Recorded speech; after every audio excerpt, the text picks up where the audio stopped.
Come inside دننه راشه. Go outside د باندې وځه. Go outside د باندې وځه. Don't be afraid ډارېږه مه یا ویرېږه مه. Don't be afraid. السلام علیکم ورحمت الله وبرکاتو.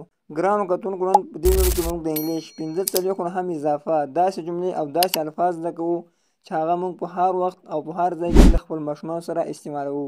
که چېرته غواړئ چې په انګلیش کې له خپل ماشومانو سره خبرې وکړئ نو دا ویډیو تر پایه وګورئ.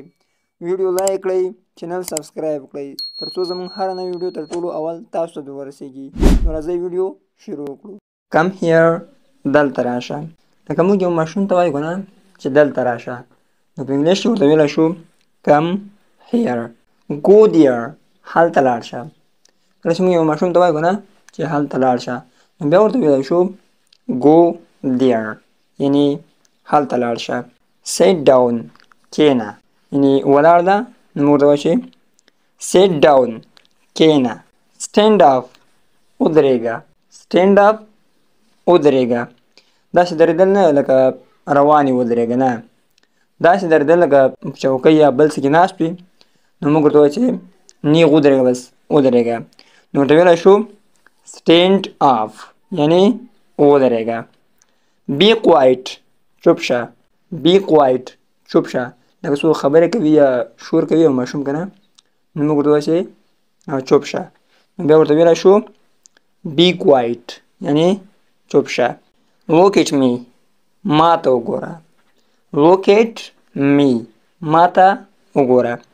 نو ماشوم یې ته ورته وایي چې بس ما ته وګوره نو بیا موږ ورته ویلی شو look at me یعنې ما ته وګوره. give me that هغه ما ته راکړه. یو شی پروت وي نو موږ ورته وایو چې هغه ما ته راکړه. نو بیا ورته ویلی شو give me that هغه ما ته راکړه. don't touch لاس مه وروړه. don't touch یعنې لاس مه وروړه. let's go راځه چې لاړ شو. let's go راځه چې لاړ شو. wait for me زما لپاره انتظار وکړه. wait for me زما لپاره انتظار وکړه. یعنې زه داسې چېرته ځم چې واپس راځم تر هغو پورې ما ته دلته انتظار وکړه. come fast ژر راشه. لکه موږ ورته وایو که نه لږ ژر کوه نو بیا ورته ویلی شو come fast یعنې ژر راشه. go home کور ته لاړ شه. go home کور ته لاړ شه. eat your food خپل خواړه وخوره. eat your food خپل خواړه وخوره. drink water اوبه وڅښه یا اوبه وڅښه. drink water یعنې اوبه وڅښه یا اوبه وڅښه. sleep now اوس ویده شه یعنې د ویده کېدلو وخت شپه یې نو موږ ورته ویلی شو sleep now یعنې اوس ویده شه. wake up راویښ شه. لکه په خوب کې پروت وي که نه ته داسې وښوری ورته ووایه چې راویښ شه نو بیا په انګلیش کې ورته ویلی شي wake up یعنې راویښ شه. play outside د باندې لوبې وکړه یا بهر لوبې وکړه. play outside outside ویل کېږي بهر ته لکه د کوټې بهر د انګړ بهر همداسې نور. close the door دروازه بنده کړه. close the door دروازه بنده کړه. come with me زما سره راشه. come with me یعنې زما سره راشه. wash your hands خپل لاسونه ومینځه. wash your hands خپل لاسونه ومینځه یعنې مړی ته کیني نو ته ورته ویلی شي wash your hands یعنې خپل لاسونه ومینځه. wear your shoes خپل بوټان په پښو کړه. wear ویل کېږي د بوټانو یا واسکټ یا هر څه اغوستلو ته یا د جامو اغوستلو ته موږ wear استعمالولی شو یعنې wear your shoes خپل بوټان پښو کړه. wear your shoes خپل بوټان پښو کړه. turn off the light څراغ ګل کړه یا برق ګل کړه یا برق مړ کړه. ورته ویلی شو turn off the light یعنې څراغ ګل کړه. turn on the TV تلویزیون چالان کړه. turn on the TV یعنې تلویزیون چالان کړه. read a book کتاب ولوله. لکه کتاب ووایه read a book کتاب وایا. write your name خپل نوم ولیکه. write your name خپل نوم ولیکه. listen to me ما ته غوږ ونیسه. listen to me ما ته غوږ ونیسه.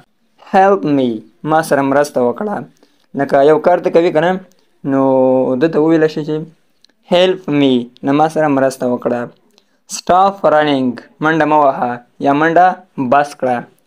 stop running. be careful احتیاط کوه. be careful احتیاط کوه. ځان خوږ نه کې بس احتیاط کوه. نو موږ ورته ویلی شو be careful یعنی احتیاط کوه. don't cry مه ژاړه. don't cry یعنی مه ژاړه. come inside دننه راشه. لکه ته په کوټه کې ننه ناست وي که نه یا په وطا کې ناست وي یا په کوټه کې ناست وي نو دلته ویلی شي come inside دننه راشه. go outside د باندې وځه. go outside د باندې وځه. time to eat د خوړلو وخت دی. لکه د مړۍ وخت وي که نه نو دلته ویلی شي time to eat یعنی د مړۍ وخت دی یا د خوړلو وخت دی. say thank you مننه ووایه.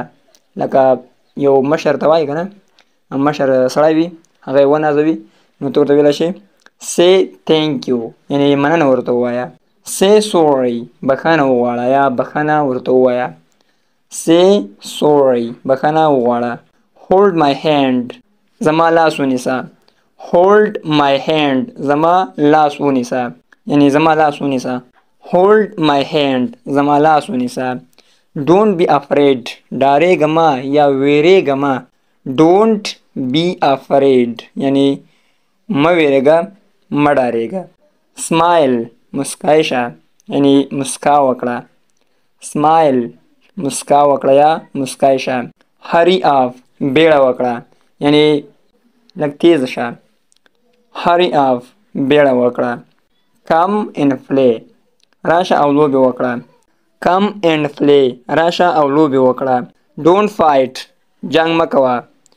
don't fight جنګ مه کوه. که بیا ورته وایي چې خپل منځ کې جنګ مه کوئ don't fight with each other یعنی په خپل منځ کې جنګ مه کوئ. take a bath ولمبېږه یعنی ځان فرې مینځه. take a bath یعنی ځان ومینځه. put on your clothes خپلې جامې واغونده. put on your clothes خپلې جامې واغونده. don't be naughty شوخي مه کوه یعنی شوخ کېږه مه. don't be naughty یعنی شوخ کېږه مه شوخي مه کوه. do your homework خپله کورنۍ وظیفه ترسره کړه. یعنې که مکتب کې چې موږ ته کورنۍ دنده راکړي یا په سکول کې که نه نو هغه ترسره کړه نو بیا به څنګه ورته وایي do your homework یعنی خپل کورنۍ کار یا کورنۍ وظیفه ولیکه یې ترسره کړه. brush your teeth خپل غاښونه برش کړه. brush your teeth یعنی خپل غاښونه برش